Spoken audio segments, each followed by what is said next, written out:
If you're a senior and back out on the dating scene, you need to know these 5 things. Hey everybody, in this video, I'm going to be talking about 5 things that seniors need to know if they are back out on the dating scene.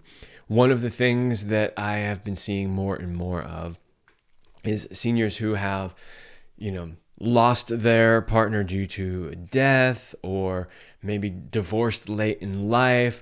And now they're at this point where they want to come back into the dating scene. But it may have been 20, 30, even 40, 50 years since they have dated. And it's challenging for them because so much has changed about the way that we date today. And unfortunately, there are a lot of people out there who are not quite so honest and good people, and they're preying on these older people that are not really savvy when it comes to how to date in today's modern world. So I don't normally do a lot of dating content on this channel, but somebody did send me an article on this and asked me to talk about it. And honestly, I wasn't going to talk about it until a very close friend of mine started sharing some stories about her own mother's challenges with this. And, that touched a little close to home. And I said, you know what? Okay, I'm going to do a video on this because I've heard it from quite a few people. And now I'm starting to hear it from, people I personally know that, I'm close with. And I think it's just time to do this video. So I'm going to be sharing some tips. So James Rogers, head of dating and head of dating at senior dating site Senior Lovers, has outlined some valuable safety tips. So I want to give credit. Most of this comes from him. I've mixed a little bit of my own stuff in there as well. But let's just dive right in.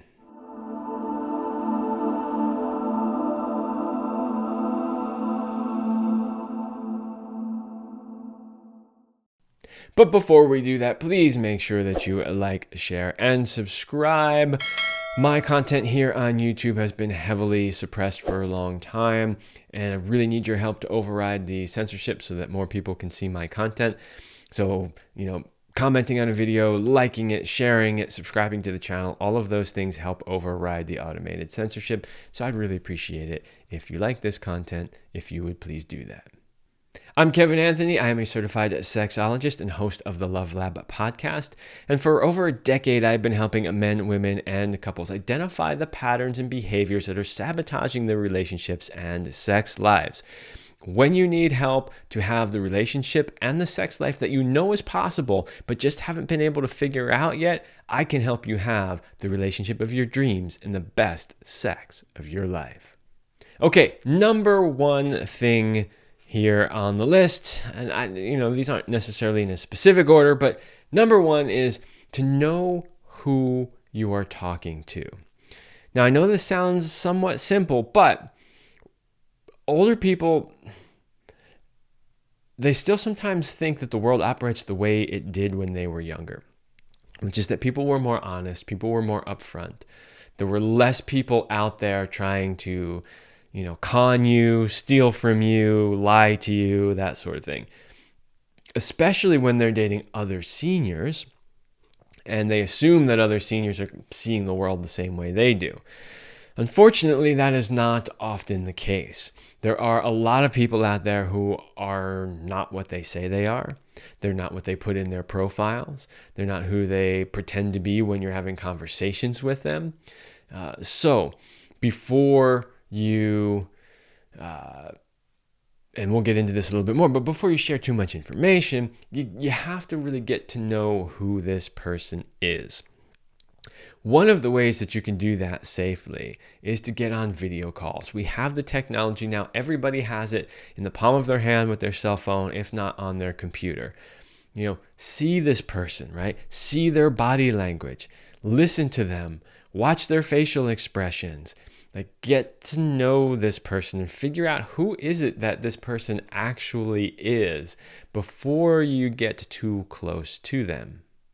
And number two on the list is don't share too much personal information too quickly. All right. So this is similar to number one, right? It's like figure out who you're talking to. It's like, are they who they say they are?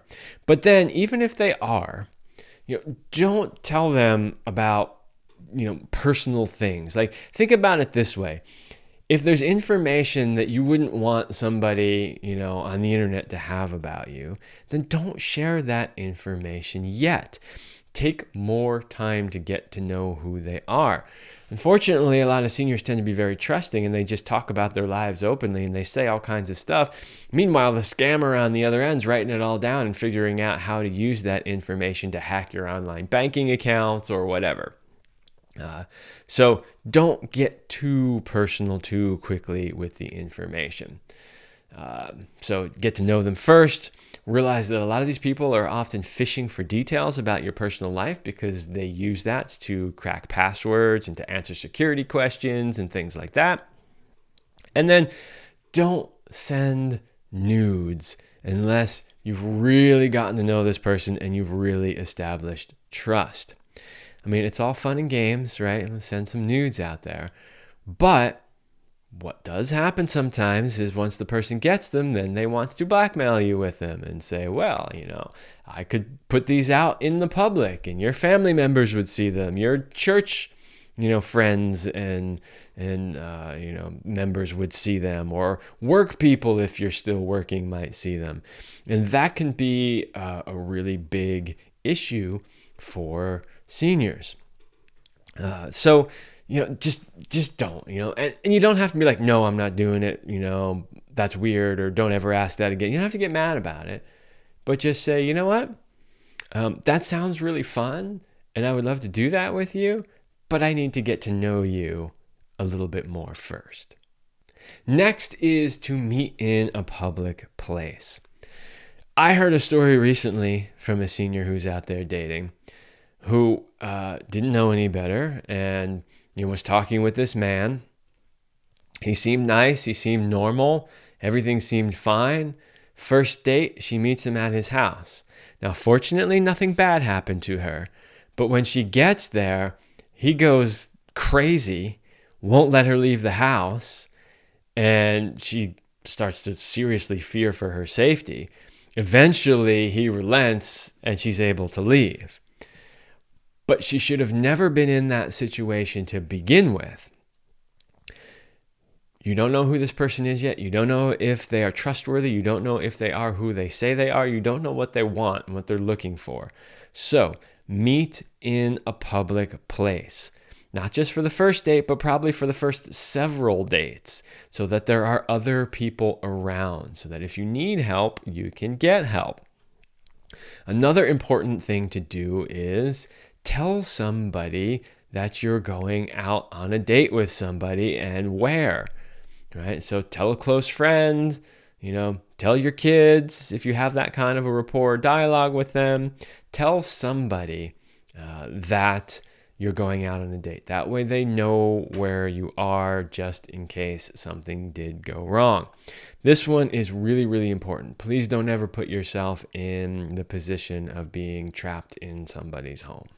Okay, number 4, manage expectations and don't attempt to replace a previous partner. This is a really tough one, and I unfortunately know this one too well myself, having gone through the loss of my wife and being back out there dating again.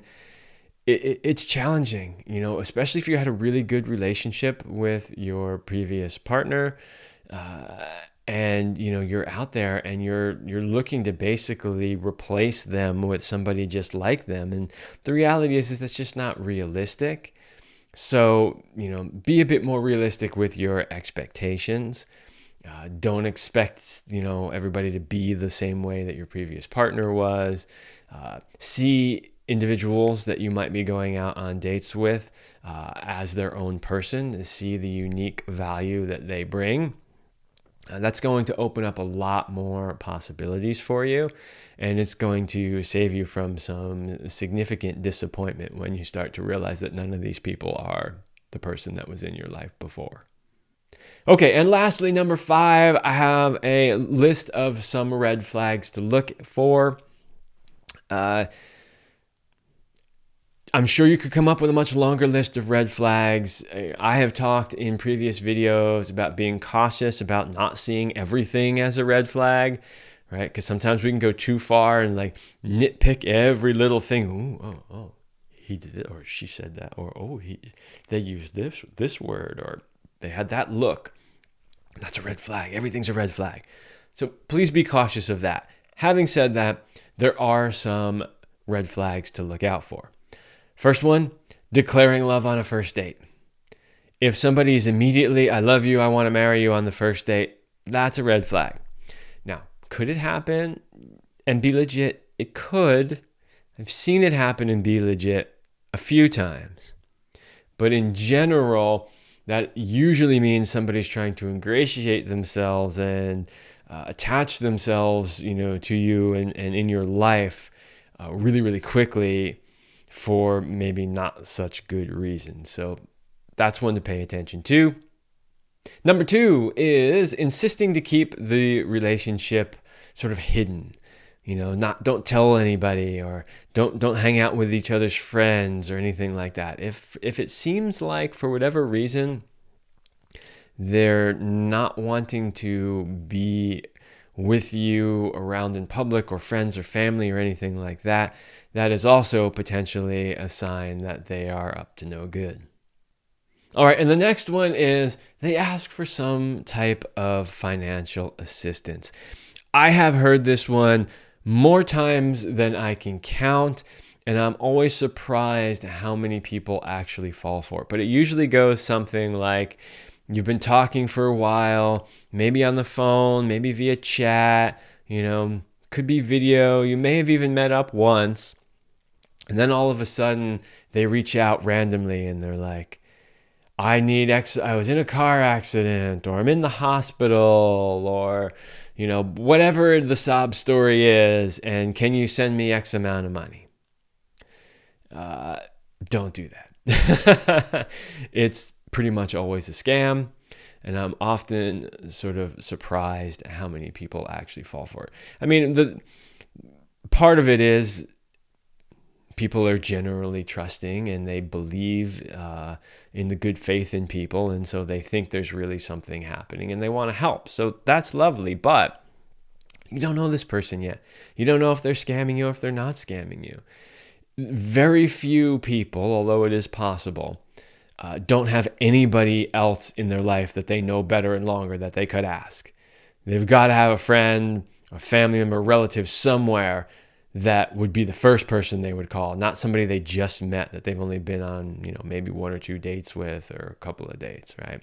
So don't fall for that one. Next is they exhibit controlling behavior, telling you what you can and can't do, putting a lot of rules around how you engage together and that sort of thing.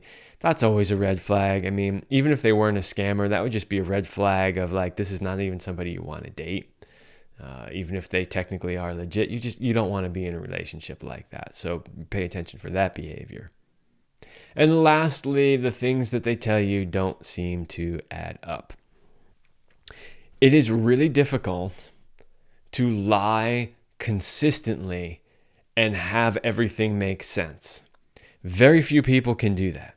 Most people, if you talk to them enough, you'll notice inconsistencies in the things that they tell you, which is an indication that they're lying. Now, having said that, I have seen situations, and women tend to do this more than men, where they tend to overanalyze and nitpick every single word that's said, looking for every potential minor inconsistency. Well, one time he said that, this thing, and then the next time he said the slightly different variation, so therefore he must be lying and I can't trust him. I don't want you to go that far with this. Sometimes we might just mention something in passing and we just leave out a detail because it's just a quick little thing. And then we have a conversation later on where you want more details and we'll go into deeper detail. That doesn't necessarily mean that it's a different story or it's not real because, you didn't share that with me before. So please be careful with that. Having said that, though, there are things that you will notice over time if you talk to them enough that just don't seem to add up. And that is an indication that this person isn't who they say they are, and they're not somebody that you should trust. All right, there you go. Those are 5 things that you really must know if you are a senior and out there dating. And honestly, anybody should know, really. But these are things that seniors tend to be less aware of. So I hope that you found some value in that. And as always, if you want more of my work, please go to kevinanthonycoaching.com/link in bio. That's where you can find all of my work, from my coaching programs to my online programs to my podcast and YouTube channel, blog articles, great products that I recommend, and more.